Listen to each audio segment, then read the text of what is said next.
Welcome both. Oh my goodness, we have both been lucky enough to see a preview of the series.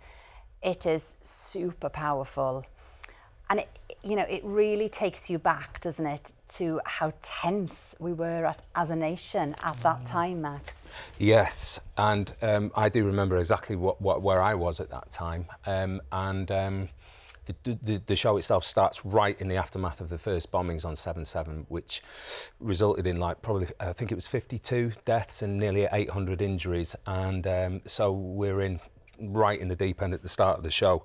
But I remember where I was on the day. We were meant to do a read-through for a show at 9 o'clock. But the producers said, let's start at 8:30. So we were on the infrastructure going into the workplace. Yeah.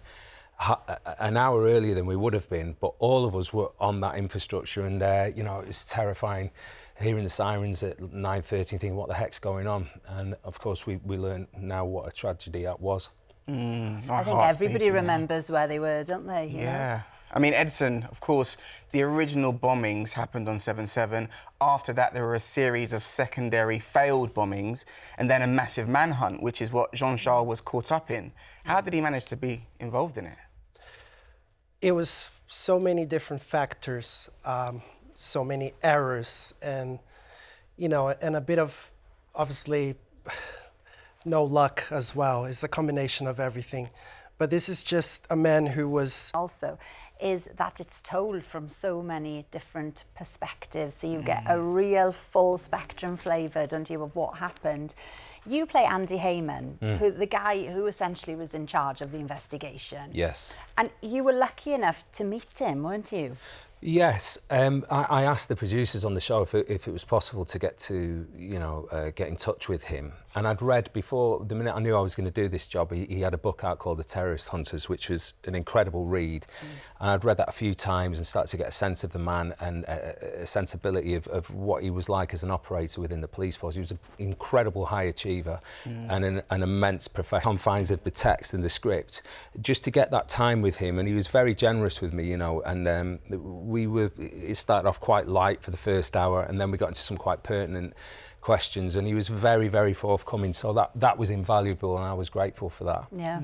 It's really good. And Edison, of course, you work very closely with Jean-Charles' family. Yeah. And you're both Brazilian.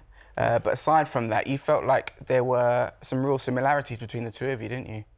Yeah, absolutely. Jean-Charles is someone I could really see myself in, and I feel like I really connected with Jean-Charles on so many levels. And, it's very meaningful to me as well, because he's a Brazilian guy living in London, Yeah.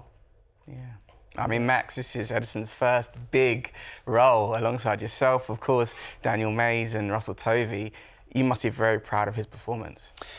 I said to him earlier, I mean, when you look at this horrific tragedy, we only have written documents. We can look at what the descriptions of Jean-Charles and so on and so forth. But for a drama like this, to humanise him and for Edison to play it it's so truthful and so beautiful, actually.